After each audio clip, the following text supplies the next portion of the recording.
Hadirin yang dirahmati Allah Subhanahu wa taala.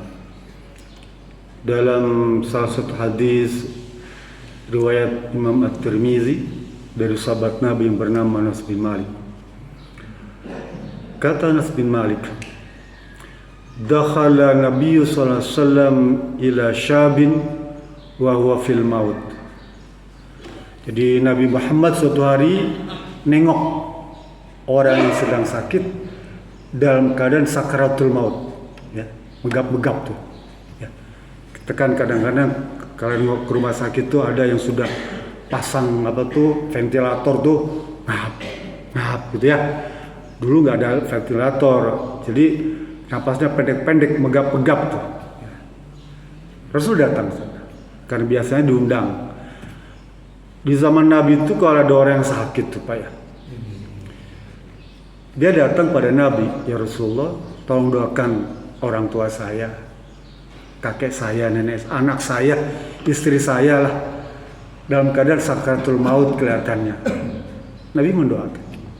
Itu merupakan sunnah. Kalau di kita pun sama. Ya. Kalau ada teman kita sakaratul maut gitu ya, kalau sempat datanglah. Ya.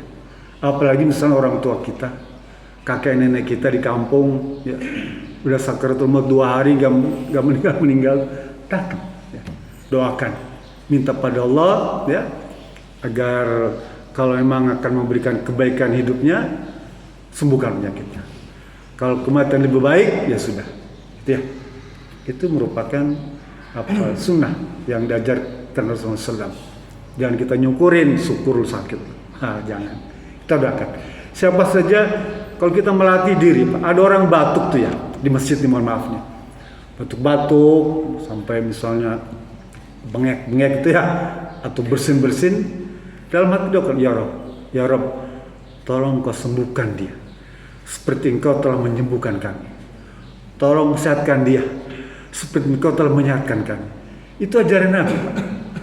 Doa yang kita panjatkan pada saudara kita sementara dia tidak tahu, ya, kita doakan, itu mustajab. Ya, dilatih, Pak. Jangan kita marah, wah batuk-batuk di masjid, berdahak di masjid, jangan. Ya, kita doakan. Semoga Allah menyembuhkan penyakitnya, semoga Allah mengangkat penyakitnya, jangan disumpahin gitu ya. Itu udah mustajab.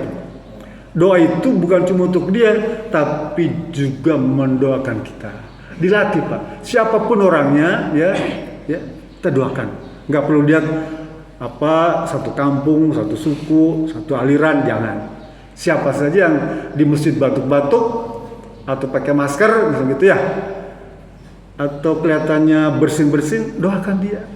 Sekalipun gak diucapkan dalam hati, ya Allah, semoga engkau menyembuhkan penyakit dia seperti engkau telah menyembuhkan penyakit saya. Saya teruskan.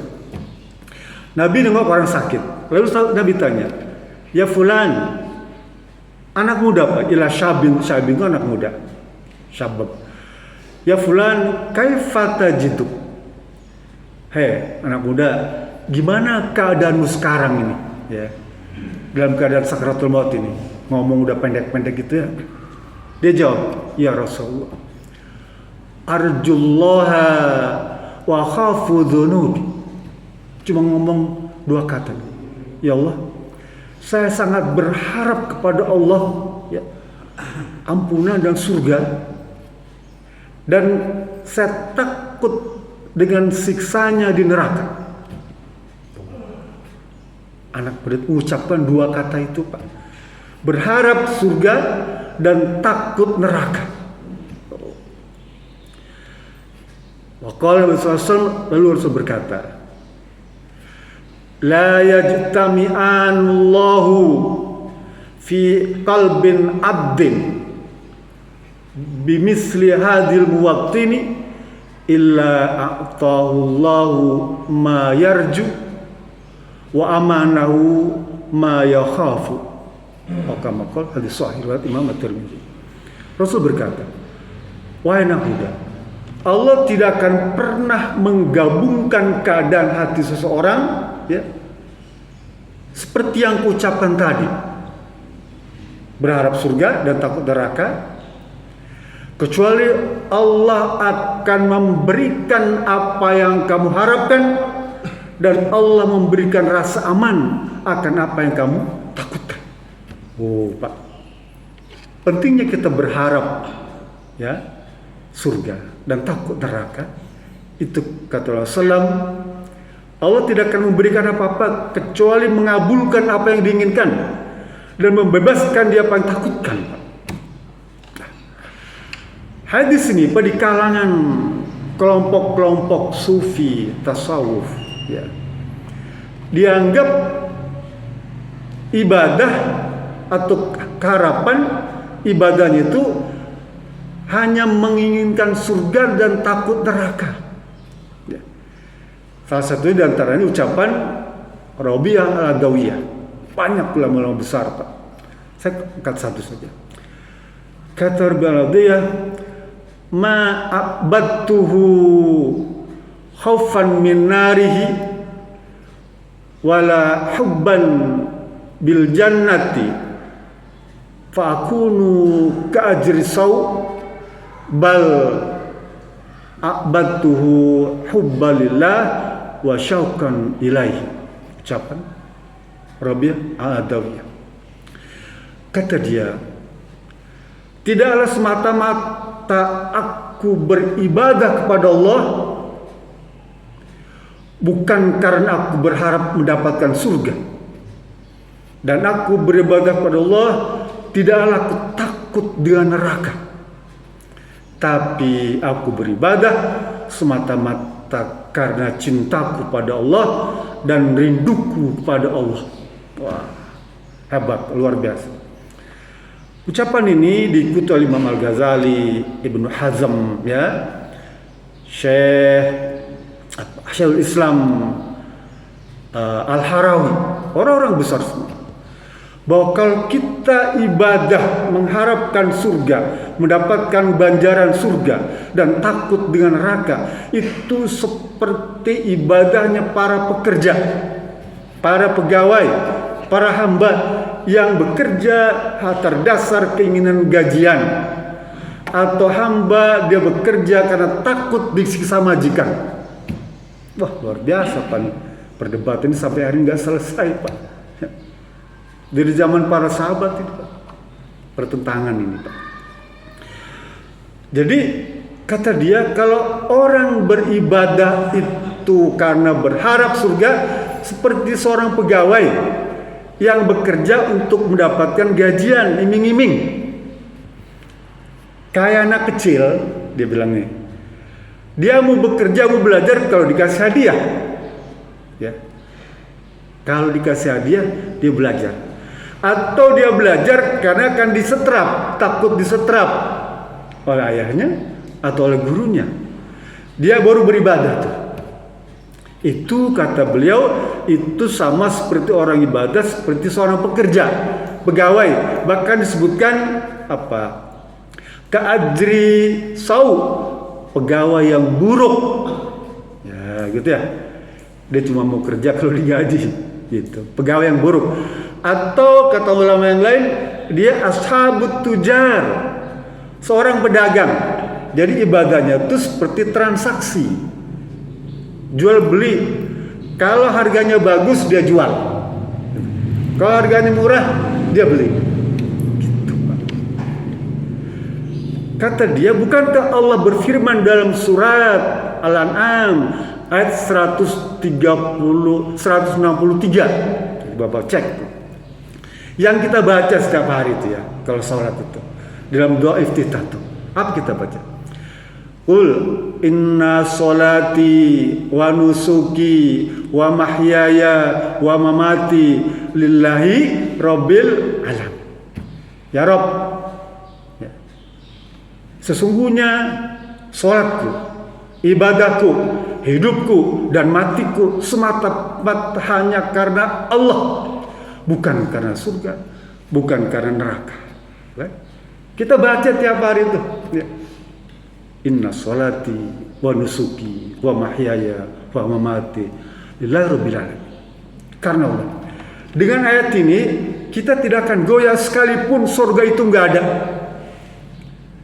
Kan kalau misal ibadah itu karena surga, kalau surga nggak ada gimana? Surga itu kan makhluk Allah, neraka ciptaan Allah, ya. Ciptaan Allah, makhluk sama-sama seperti kita. Surga, neraka itu makhluk Allah sama seperti kita. Kalau surga nggak ada, apakah kita tetap beribadah? Kalau neraka tidak ada, apakah kita tetap beribadah? Padahal kita sudah janji lillahi rabbil alam, hanya semata-mata karena Allah. Dalam ayat lain, fattaqullaha, bukan fattakunar. Bertakwalah kepada Allah, takutlah kepada Allah, dan jangan takut pada neraka. Jadi kita beribadah ini punya landasan kuat semata-mata karena Allah, bukan karena surga atau neraka. Itu kata mereka, ya. Kata Syekh Abdullah bin Alawi al-Haddad, orang yang ibadah karena berharap surga itu disebut sebagai hamba Allah yang raj'un, yang selalu berharap, ya. Sementara orang yang ibadah karena takut neraka disebut orang yang khaifun, orang yang penakut.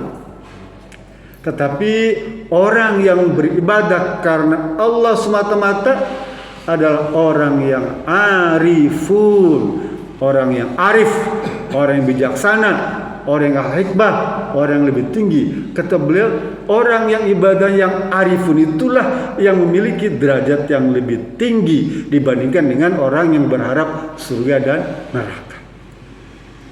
Kita lihat tentang surga neraka. Sekalipun memang kita beribadah bukan karena Allah, karena surga atau neraka, Allah memang suruh kita, Pak. Allah nyuruh kita beribadah itu berharap surga dan neraka. Coba jangan kita baca tuh yang Allah ajarkan, Rabbana atina fid dunya hasanah wa fil akhirati hasanah wa qina azabannar. Fil akhirati hasanah itu maknanya surga. Wa qina azabannar, takut neraka. Artinya apa? Allah sendiri mengajarkan tentang ibadah boleh berharap surga dan neraka. Dan itu tidak mengurangi keikhlasan kita. Ya. Karena sebagian ulama menyebutkan kalau itu dasarnya surga neraka, maka orang itu belum termasuk orang yang mukhlis, orang yang ikhlas. Tapi Allah suruh kita. Para nabi, nanti baca surat Al-Anbiya ayat 90 tuh. Para nabi nih, nabi-nabi berdoanya begitu. Jadi mereka itu beramal baik di dunia ini, wa yad'aunana raghban wa rahaban, dan dia berdoa kepadaku, kata Allah nih, berharap surga dan takut dengan neraka. Wa kanu lana khashin, dan mereka para nabi itu doanya kepadaku dengan sungguh-sungguh, dengan benar, dengan khusyuk, pengen surga dan neraka. Supaya para nabi, orang beriman, ya, orang beriman juga berdoa untuk dapatkan surga dan neraka. Kalau gitu gimana dong? Ya, ada jalan tengah. Ya, nih ulama nih nggak pernah mengunci satu masalah, dikasih jalan tengah. Kita baca hadis Nabi tentang Ramadan tuh. Man shoma imanan wahtisaban ghufira lahu ma taqaddama min dzambik. Imanan itu maknanya semata-mata karena Allah. Barang siapa yang berpuasa, beribadah semata-mata karena Allah, wahtisaban, dan berharap mendapatkan ganjaran surga, pahala, ya, dan siksa neraka, ghufira lahu ma taqaddama min dzambik, maka Allah akan mengampuni, ya, segala macam dosa-dosa yang pernah dia lakukan. Jadi ini jalan tengah bagi kita, Pak, ya, yang amalan yang biasa-biasa aja, ya. Hadis ini bisa dipakai. Kalau begitu gimana? Kita ibadah, ya, niatkan semata-mata mencari ridho Allah, ya, dan berharap Allah memberikan kebaikan atas dasar ibadah yang kita lakukan karena Allah tadi berupa surga dan neraka. Gitu Pak ya. Jadi niatkan seibadah nih, sholat saya, puasa saya, ngaji saya, bisnis saya, ya, silaturahmi saya, itu semata-mata mencari ridha Allah. Dan semoga Allah membalas ibadah saya itu yang saya lakukan hanya karena Engkau ya Rabb. Gitu. Perkara nanti Engkau berikan surga, terserah Engkau. Karena pada hakikatnya, kata Nabi, orang yang masuk surga itu kebanyakan bukan karena amal ibadahnya, tapi karena rahmat Allah Subhanahu wa Ta'ala. Sampai kata Nabi, orang masuk surga itu kebanyakan bukan karena perbuatan ibadahnya, tapi semata-mata karena rahmat Allah Subhanahu wa Ta'ala. Karena semata-mata kasih sayang Allah Subhanahu wa Ta'ala. Kalau begitu, ibadah kita upayakan semata-mata karena Allah saja dan berharap rahmatnya. Karena ibadah kita nggak cukup untuk membeli surga.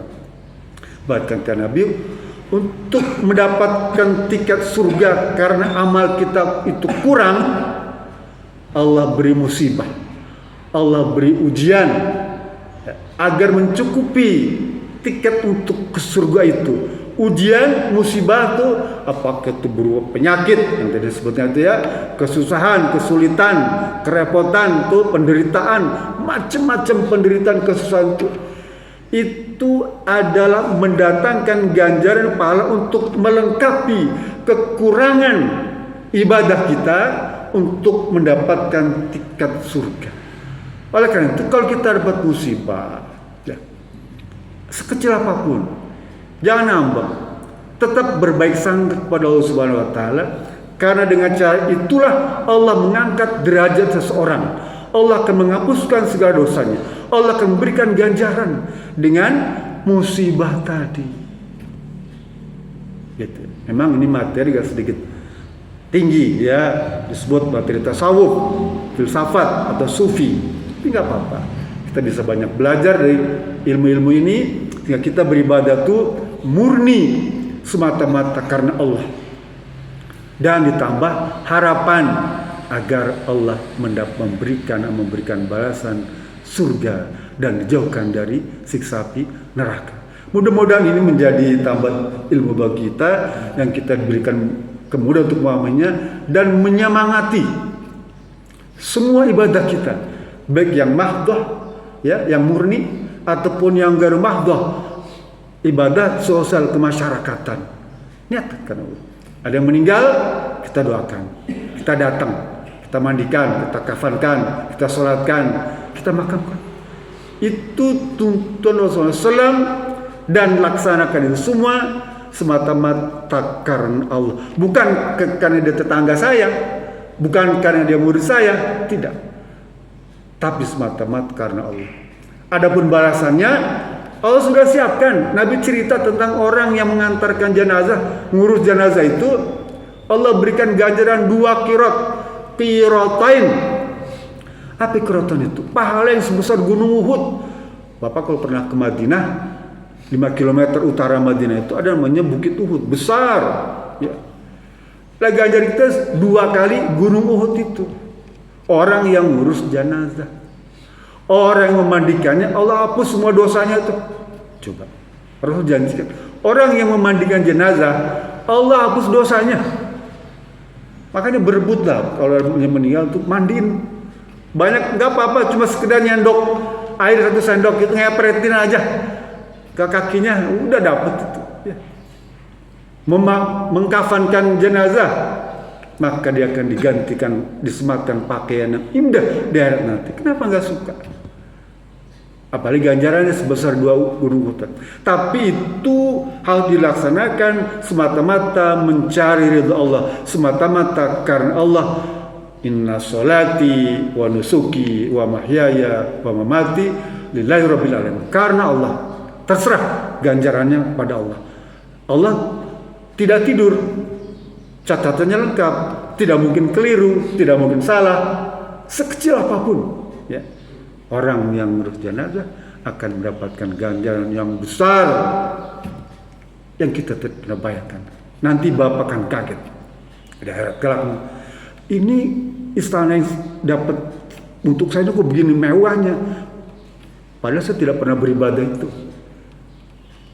Allah bilang, ini adalah amaliyahmu yang kamu tidak pernah catat, kamu lupa.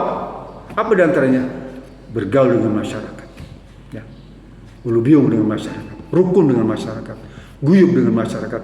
Itu pahalanya besar, ya.